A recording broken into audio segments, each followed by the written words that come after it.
मित्रांनो, वर्षानुवर्षे एकाच रिझल्टची वाट बघून थकलात आपण. घरच्यांच्या अपेक्षा, वाढतं वय, एम-पी-एस-सीची अनिश्चितता याच्यातून आता आपल्याला बाहेर निघायचं आहे. मग एखादा स्ट्रॉंग बॅकअप प्लॅन लागेल एवढ्या वर्षासाठी.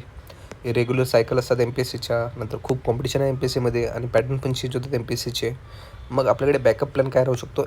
SSC CGL. आता एक खूप जण माहीत पण असेल, एम-पी-एस-सीचे विद्यार्थी याच्याकडे खूप जास्त निग्लेक्ट करतात आणि खूप चांगल्या पोस्ट आहेत जिथे केंद्रात तुम्हाला डायरेक्ट नोकरी भेटते. हे टार्गेट करा मित्रांनो, खूप चांगलं आहे. एम-पी-एस-सीच्याच जोरावरती तुम्ही हे एस-एस-सी सी-जी-एल क्रॅक करू शकता.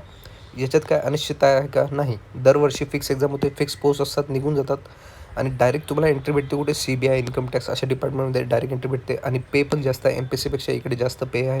केंद्राची जॉब असल्यामुळे 75,000 प्लस तुम्हाला स्टार्टिंग सॅलरी असणार आहे. ही पण सेंट्रल गव्हर्नमेंटची जॉब आहे. ऑब्जेक्टिव्ह एक्झाम असते ॲन्युअली आणि फिक्स असते एक्झाम. एक्स्ट्रा काय करायचं तुम्हाला? फक्त गणित आणि इंग्रजी थोडंसं एक्स्ट्रा केलं तर केंद्रात तुम्हाला जॉब भेटू शकतो. टायर 1 क्वालिफाय असतं, टायर 2 जे असतं ते मेरिट डिसाईड, म्हणजे हे मेन्स मुख्य परीक्षेसारखं असतं आपल्या. आणि नंतर तुमचा इंटरव्ह्यू नसतो, काय नसतो, डायरेक्ट तुमच्या मेन्सवरती तुमचं मेरिट डिसाईड होतं. फिक्स शेड्यूल असतं आणि आयुष्य जगण्यासाठी वेळसुद्धा मिळतो. सॅटर्डे संडे सुट्टी असते, तुम्हाला माहीतच आहे काय काय कॅज्युअल लीव भेटतात, हाफ पे पण भेटतं, सगळंच आहे.